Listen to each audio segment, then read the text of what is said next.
Bienvenue sur Soigne-toi, le podcast qui vous donne des ressources pour mieux vivre avec la maladie. Je m'appelle Aurore, je suis psychologue et dans Soigne-toi, je vous propose d'aborder dans chaque épisode une problématique que l'on peut rencontrer dans le cadre de la vie avec la maladie et de vous donner des pistes, des outils, des clés de compréhension pour mieux vous accompagner au quotidien.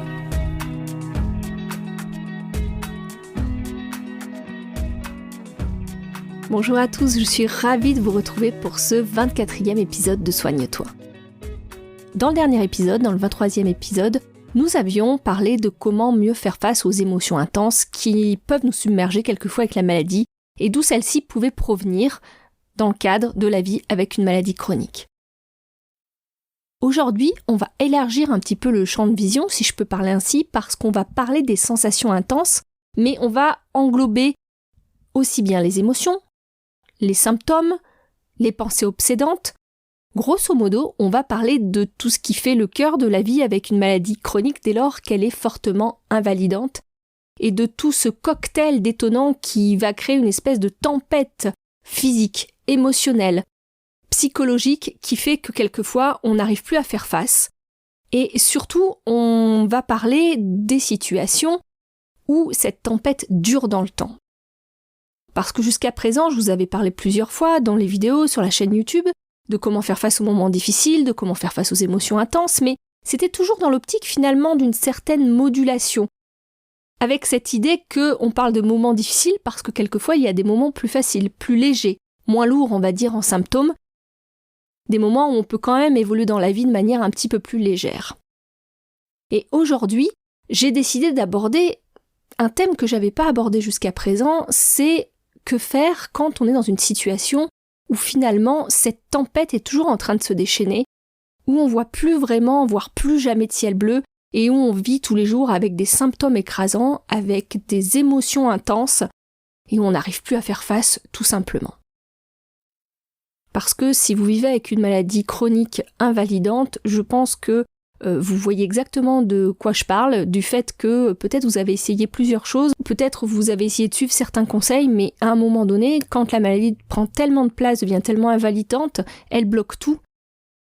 Elle vous bloque physiquement, parce que peut-être vous pouvez plus vous lever du lit, vous pouvez pas marcher, elle vous bloque socialement, parce que vous pouvez plus interagir avec les autres, vous pouvez plus agir, vous pouvez plus vivre comme la normale entre guillemets, et du coup, on va être vraiment dans des situations où les symptômes prennent tellement de place que finalement, les symptômes représentent la vie, représentent notre vie. Et on a beaucoup de mal à imaginer dans cette situation-là qu'est-ce qu'on peut mettre en place, qu'est-ce qu'on peut faire pour s'alléger, parce que on a beau essayer des choses, ça n'allège rien en fait. Tous les moments sont difficiles, tous les moments de vie sont difficiles. Et c'est pour ça que je parle de tempête, parce que c'est vraiment des sensations qui sont tellement fortes, tellement handicapantes, qu'il n'y a plus d'espace pour quoi que ce soit, et que même si on voulait agir, on est bloqué. On ne peut pas agir, on ne peut rien mettre en place, parce que les symptômes, le corps qui dysfonctionne, nous coupe dans notre élan, nous coupe dans nos envies, et on a l'impression vraiment que notre vie fait du surplace, que notre vie tourne en boule, qu'on est vraiment au cœur de cette tempête tout le temps. Donc je vais vous parler de ce thème-là durant 2 épisodes. Cet épisode d'aujourd'hui que vous êtes en train d'écouter, il va me servir à vous aider à mieux comprendre ce qui vous arrive, à mieux comprendre ce qui se passe en vous, à mieux comprendre ce à quoi vous faites face, à mieux vous connaître et à mieux reconnaître les mécanismes qui se mettent en place automatiquement pour vous aider à faire face à cette tempête. À mieux reconnaître ces mécanismes, pourquoi ? Parce que quelquefois, ces mécanismes, sans qu'on s'en rende compte et sans qu'on les contrôle, parce qu'ils sont totalement automatiques, ils ajoutent une souffrance psychique dont vous n'avez pas forcément besoin déjà face au tumulte de la tempête qui s'abat sur vous tous les jours. Cet épisode, il va être axé là-dessus. Je vais vous présenter les différents mécanismes que vous pouvez rencontrer avec des exemples pour que vous puissiez vraiment peut-être identifier si c'est ce qui se joue en vous, vous dire pourquoi ils se sont mis en place initialement et vous dire pourquoi ils peuvent vous servir ou vous desservir. Et donc dans le prochain épisode, dans le 25e épisode, je vous expliquerai comment vous pouvez mettre en place d'autres stratégies plus utiles pour vous aider face à cette tempête. Tout d'abord, quand je vous parle de mécanismes automatiques, en fait, je fais référence à des stratégies qu'on va tous utiliser pour faire face à la souffrance, qu'on va tous utiliser pour faire face à des circonstances douloureuses, et qui sont vraiment des stratégies automatiques qui sont des mécanismes de protection que met en place notre cerveau pour nous permettre de faire face à une situation qui est insoutenable ou qui est perçue comme insoutenable. Donc souvent ces stratégies, elles sont pas conscientes, c'est-à-dire que elles sont automatiques, mais en plus on ne les identifie pas forcément. C'est-à-dire que quelquefois vous allez avoir l'impression que c'est votre personnalité, que vous êtes comme ça, que vous réagissez comme ça, alors que c'est un mécanisme de protection, que c'est un mécanisme qui s'est mis en place depuis très longtemps en vous pour vous protéger face à des situations qui dépassent vos ressources et pour vraiment protéger aussi bien votre physiologie que votre psychisme. Et vous en avez fait presque un trait de personnalité. Donc je vais vous expliquer plus tard de quoi je parle, mais quelquefois on va se dire dans telle situation, je réagis comme ça, finalement je suis faible, je n'ai pas assez de volonté, je pourrais me pousser, je pourrais me forcer, et pourquoi j'y arrive pas, c'est vraiment que j'ai pas de volonté. Et en fait, c'est pas du tout ça. En fait, c'est vraiment votre physiologie qui s'est activée d'une certaine manière à bloquer toute action. Qu'il faut prendre en compte que la maladie, une maladie chronique, va vous amener à perdre vos repères. En fait, ça va générer tellement de souffrance, ça va générer tellement de deuil, ça va générer tellement aussi d'incertitude que ça va générer énormément d'insécurité en vous. Et le fait de générer cette insécurité, si vous voulez, votre cerveau, il va percevoir ça comme une menace, comme un danger, tous ces repères qui s'écroulent, toute cette familiarité qui n'est plus présente et qui fait que vous avancez dans une situation totalement nouvelle. C'est quelque chose d'extrêmement stressant pour vous, stressant pour votre cerveau qui aime la familiarité, qui aime la certitude, qui a besoin de sécurité. Et c'est pour cela que le cerveau est bien fait. Il y a des mécanismes de protection qui vont se mettre en place automatiquement pour justement vous protéger de cette insécurité et pour vous faire regagner en sécurité, pour vous remettre dans une situation plus sécure, parce que là, cette situation de maladie chronique, votre cerveau l'aperçoit comme une menace. Et c'est donc pour cela qu'on parle de mécanismes de protection. Alors d'autres parleront de mécanismes de défense. C'est vrai que je préfère l'idée que votre cerveau cherche à vous protéger.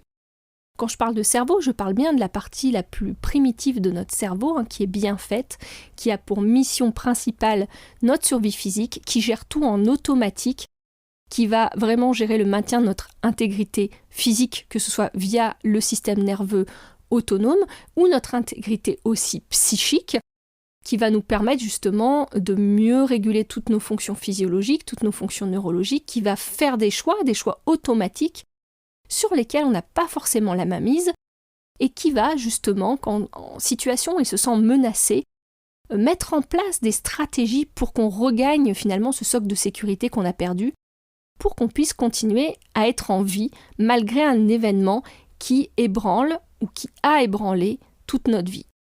Et la maladie, pour moi, est un de ces événements qui ébranle toute notre vie.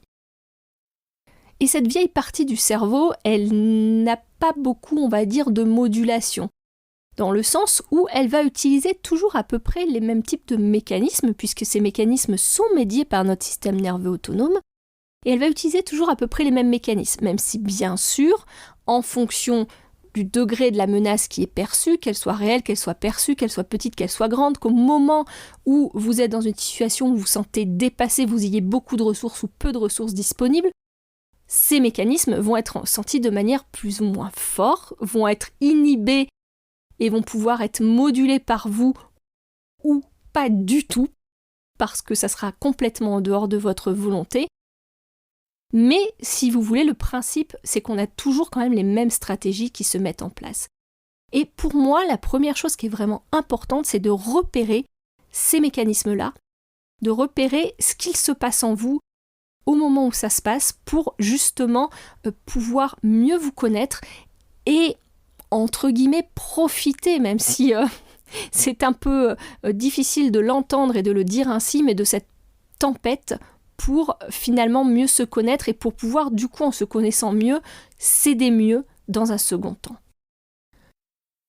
Donc là, je vais vous donner quelques types de stratégies, mais comme je vous ai dit tout à l'heure, en fonction de la modulation, et puis en fonction de chacun, en fonction de qui vous êtes, en fonction de vos expériences passées, en fonction de qui vous êtes, en fonction de comment fonctionne votre corps, il peut y avoir d'autres stratégies qui sont déviées des stratégies que je vais vous citer ici. Mais là, je vais vous citer on va dire les 3 stratégies les plus courantes qu'on retrouve et puis leurs répercussions pour que vous puissiez vraiment comprendre ce qui se passe et ce qui se joue en vous.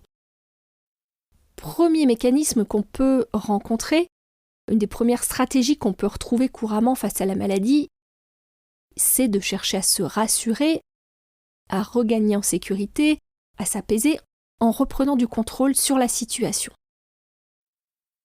Alors reprendre du contrôle, que ce soit en combattant la maladie, c'est-à-dire en définissant que la maladie est l'ennemi, et d'essayer de trouver des solutions pour abattre cet ennemi et pour retrouver qui on est, avec notre fonctionnement physiologique normal de quand on allait bien et de quand on n'avait pas de soucis de santé.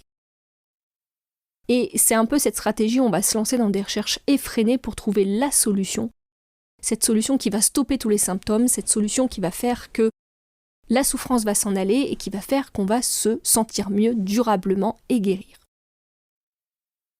Donc cette stratégie, ce mécanisme, il est très positif au début de la maladie ou il est très positif sur le court terme. C'est une bonne stratégie parce que ça va nous permettre d'avancer, d'être vraiment acteur de notre santé, d'être en recherche active de solutions, de vraiment mobiliser toute notre énergie pour avancer, de rester motivé, puis aussi psychologiquement de tenir parce que c'est difficile et ça va nous donner l'énergie pour tenir.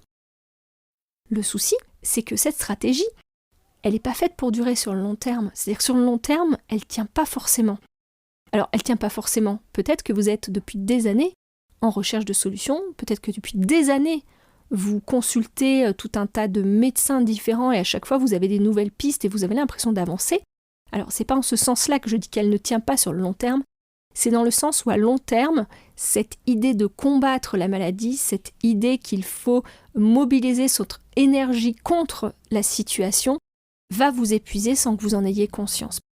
Parce que le principe de la maladie chronique, c'est justement sa chronicité. Alors, je dis pas, c'est pas du tout mon propos qu'il faut pas chercher une solution, qu'il faut pas aller voir de nouveaux médecins, qu'il faut pas se donner les moyens d'aller de l'avant et de pouvoir retrouver la vie qu'on aime. C'est pas du tout mon propos, je dis juste que si vous êtes déjà épuisé, si vous êtes déjà dans la tempête depuis un bon moment, là, votre corps, peut-être qu'il a plus besoin d'une pause dans ce combat. Peut-être qu'il a plus besoin d'avoir un espace pour se détendre, pour souffler, pour reprendre des forces, et que chercher à tout prix une solution en se disant que on ne peut pas s'octroyer cette pause-là parce que si on lâche, il y a tout qui va s'écrouler et qu'on ne trouvera jamais la solution et qu'on n'ira jamais mieux. C'est aussi un stress psychique dont vous n'avez peut-être pas conscience, mais qui mobilise fortement votre système nerveux sympathique et qui mobilise du coup fortement tout un cocktail biochimique qui ne va pas aider votre corps non plus à se soutenir forcément. Et que chercher à tout prix une solution à quelque chose au moment où vous êtes vraiment en plein cœur de la tempête et où tout vous échappe, ça risque de vous épuiser encore plus parce que vous allez essayer de regagner du contrôle sur quelque chose sur lequel, par définition, vous n'avez pas de contrôle, justement. Et ça peut vous donner un sentiment encore plus d'impuissance, encore plus d'insécurité, et c'est une boucle, comme ça, où on va chercher à se rassurer en retrouvant du contrôle. Le contrôle va nous apaiser quelque temps, et puis finalement, on va bien voir qu'il nous échappe de nouveau, que la solution n'était pas la bonne, donc on va remettre en recherche, et on va se rassurer à court terme, mais ça va nous épuiser à côté, et on fait comme ça une boucle tout le temps. La deuxième stratégie, le deuxième mécanisme de protection, alors je parle de stratégie, mais c'est un mécanisme de protection qui est souvent mobilisé quand on vit avec une maladie chronique, c'est le fait de se distraire du problème, puisque je n'ai pas le choix. Je suis peut-être coincée au lit toute la journée, je me réveille le matin et de toute façon je ne peux pas faire grand-chose, les symptômes sont là, je ne peux rien y faire, je souffre, et la souffrance elle prend tellement de place qu'il n'y a plus de place pour autre chose. Il n'y a plus de place pour ma vie sociale, il n'y a plus de place pour ma vie familiale, il n'y a plus de place pour moi, je vais essayer de penser à autre chose. Et comment ça se manifeste ? Ça se manifeste par un comportement de fuite. Je vais fuir dans l'imaginaire, c'est-à-dire que je vais fuir le réel qui est vraiment insupportable. Je vais me concentrer sur peut-être scroller sur les réseaux sociaux pendant des heures, passer mes journées à regarder la télé ou des séries parce que de toute façon je ne peux rien faire. Et comme toute activité du quotidien devient une montagne, je vais fuir ça en fait en essayant de penser à autre chose, en essayant de me concentrer sur autre chose. Ça peut aussi se manifester chez certains par le fait de nier la maladie, de faire comme avant, comme si de rien n'était, en se déconnectant de ses sensations, en se dissociant, c'est-à-dire qu'on n'est plus dans l'idée de je me force, je passe en force, mais dans l'idée où je me rends même plus compte de ce que je ressens et je vis en pilote automatique sans avoir aucune sensation, sans avoir aucune émotion, et je me dissocie de moi-même.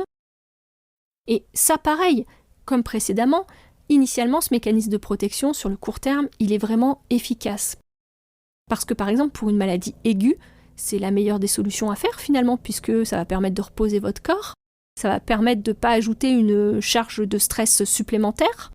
Et puis pour la seconde situation, finalement, quelquefois, on n'a pas forcément le choix, il faut quand même avancer malgré la difficulté, et ça permet finalement de conserver le fait de se dissocier, l'intégrité psychique, ça permet de faire face, ça permet de continuer à être en mouvement malgré l'épreuve qu'on est en train de vivre, mais le principe même, c'est que cette stratégie de fuite, le fait de se dissocier aussi, c'est pas fait pour durer sur le long terme. Sur le long terme, ça a des répercussions très importantes et, comme je vous ai dit précédemment, très délétères. Parce que sur le long terme, ces stratégies, elles vont épuiser vos ressources, ces mécanismes, ils vont épuiser vos ressources parce qu'ils ne sont pas adaptés sur le long terme et surtout, ils ne sont pas adaptés pour vivre avec une maladie chronique. Parce qu'à long terme, qu'est-ce qui risque de se passer? C'est que vous allez vous couper de votre corps. Vous allez vous couper de vos ressentis, mais aussi de vos envies à terme. Ça peut être le risque. C'est-à-dire qu'on peut arriver à ne même plus avoir envie de se lever le matin, puisque à quoi bon se lever? À quoi bon aller discuter avec la famille qui a une vie normale dont on a l'impression un peu d'être en dehors? À quoi bon? Et on risque de basculer dans ce troisième mécanisme de protection qu'utilise quelquefois notre cerveau quand vraiment la souffrance est trop forte et qu'on ne peut plus faire face, c'est le fait de s'immobiliser. C'est le fait de se résigner et c'est le fait de se dissocier vraiment durablement de soi-même. Et ça, c'est le troisième mécanisme de protection, c'est le fait que face à la tempête, on n'arrive plus à faire face, on n'arrive plus à faire un pas, on n'arrive plus à penser, on n'arrive plus à rien. On est immobilisé, on est coupé, on est dissocié, on est stoppé. Et c'est vraiment justement quand le corps n'en peut plus, et quand le psychisme n'en peut plus non plus, quand c'est trop fort, quand c'est trop insupportable, c'est finalement comme si le courant se coupait un petit peu pour éviter que tout s'enflamme. Ça peut se manifester par, comme je vous disais tout à l'heure, le fait de dire à quoi bon me lever, à quoi bon faire telle ou telle activité. Là, vous risquez peut-être de vous dire, jusqu'à présent, Aurore, tu nous as dit que les mécanismes de protection étaient toujours utiles, avaient toujours une utilité à court terme. Alors peut-être vous ne voyez pas l'utilité à court terme de cette stratégie-là, mais à court terme, c'est vraiment une stratégie qui va permettre de supporter un stress énorme sans que ça impacte trop votre physiologie. Parce que le stress est tellement fort, vous n'en pouvez tellement plus que le gros risque, c'est que toutes ces hormones de stress aggrave vraiment énormément votre état de santé, crée un état inflammatoire tellement énorme que votre corps ne peut plus y faire face. Le risque, c'est que ce stress ait un impact psychique aussi, et que ce stress puisse créer vraiment des troubles psychiques importants parce qu'il y a trop de charge et parce que le corps ne peut plus l'assumer. Et du coup, en fait, notre corps va faire le choix, notre cerveau va faire le choix d'envoyer ce signal à notre corps de ralentir. Et de ralentir, voire de se stopper au minimum.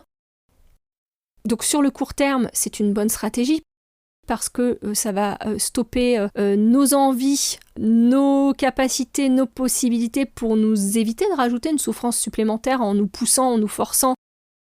En fait, ça va nous obliger à ralentir. Donc sur le court terme, quelquefois, c'est bon d'avoir cette stratégie qui nous dit là, c'est bon, tu as utilisé toutes tes ressources, tu n'en as plus en stock, et si tu continues à te forcer alors que tu n'as plus de ressources, tu vas t'écrouler, tu risques de mourir, tu risques vraiment de faire des dégâts à ton corps que tu ne pourras plus réparer, que ton corps ne pourra plus réparer après. Donc initialement, c'est pour ça qu'elle est mise en place, cette stratégie. Sauf que, à long terme, on voit bien vite le problème de cet automatisme de notre système nerveux, c'est que de à quoi bon se lever jusqu'à à quoi bon vivre, il n'y a qu'un petit pas à franchir en fait. Et qu'à force d'avoir envie de rien, on n'a plus de motivation à vivre non plus. Que du coup, en plus de la douleur physique liée aux symptômes, on a une douleur psychique qui est quelquefois insupportable qui se rajoute. et que ça peut aller jusqu'à une dépression, que ça peut aller jusqu'à des comportements autodestructeurs, ça peut aller très très très très loin. Je vous le rappelle bien, toutes ces mécanismes de protection dont je viens vous parler, même si là vous vous dites bah oui mais pourquoi ils se mettent en place parce que ça ne nous aide pas, c'est des mécanismes qui sont automatiques, qui sont là depuis très longtemps et qui sont là pour faire face à toute situation où le corps ou le psychisme serait en danger. Donc ils ne sont pas forcément mis en place pour faire face à la maladie chronique mais à la souffrance en général et à l'insécurité. Donc même si ils vous paraissent inadaptés, dans un premier temps, c'était des mécanismes qui étaient adaptés pour pouvoir faire face. Le problème, c'est que c'est des mécanismes, comme je vous l'ai dit, qui sont faits pour durer peu de temps finalement, qui sont des mécanismes d'urgence. Et dès le moment où ils se chronicisent eux aussi, où c'est toujours les stratégies qui vont être mises en place face à une situation difficile, vont avoir des répercussions qui vont vraiment pas vous aider pour faire face à cette tempête. Parce que, comme je vous l'ai dit dans cet épisode plusieurs fois, pour le coup, vous ne contrôlez pas la tempête, vous n'êtes pas responsable de la maladie. Donc en fait, votre cerveau, là, il est en train d'utiliser une stratégie qui vous a peut-être été utile précédemment face à d'autres épreuves de vie, face à d'autres situations difficiles, mais qui là, pour la maladie chronique, sont finalement des mécanismes, des stratégies qui vont être ce qu'on appelle maladaptatives. C'est-à-dire que c'est des mécanismes d'adaptation qui, dans ce cadre-là, puisque c'est sur du long terme, vont encore plus stresser votre physiologie, vont encore plus ajouter de la souffrance psychique ou de la souffrance physique à ce que vous vivez. Donc en conclusion, déjà, je vous rappelle qu'il est important d'identifier dans quelle stratégie vous vous retrouvez. Qu'est-ce qui s'active le plus facilement en vous? En fait, c'est de profiter de cette tempête pour mieux vous connaître, pour mieux connaître votre fonctionnement automatique, pour mieux connaître vos réactions automatiques, pour accueillir aussi ces réactions. Le fait de comprendre ce qui se passe en vous, pourquoi c'est important? Parce que déjà, ça déculpabilise de comprendre que c'est des mécanismes automatiques. Et puis, dans un second temps, ça montre qu'il est important de les accueillir et de ne pas les juger. Dire qu'il n'y a pas de culpabilité à avoir si vous ne réussissez pas à faire face. Il n'y a pas de culpabilité à avoir si vous êtes dans une phase où vous vous sentez proche de la dépression.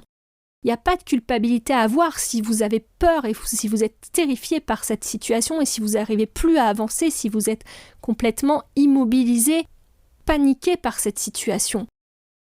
Il n'y a pas de culpabilité à avoir si vous n'avez envie de rien ou si vous n'arrivez pas à accepter cette situation ou si vous avez envie vous ressentez une colère énorme tout le temps et que vous avez envie de combattre la maladie et que vous trouvez que c'est injuste.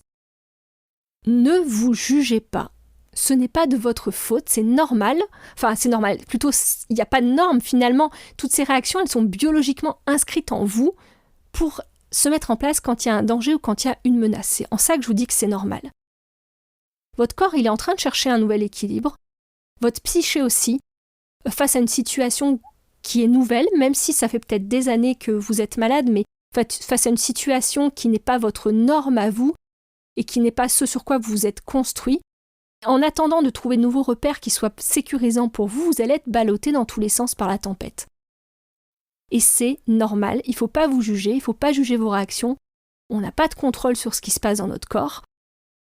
Et notre cerveau va détecter ce danger, va détecter cette menace et va mettre en place ces automatismes-là pour initialement, de manière adaptative, vous mettre hors de danger.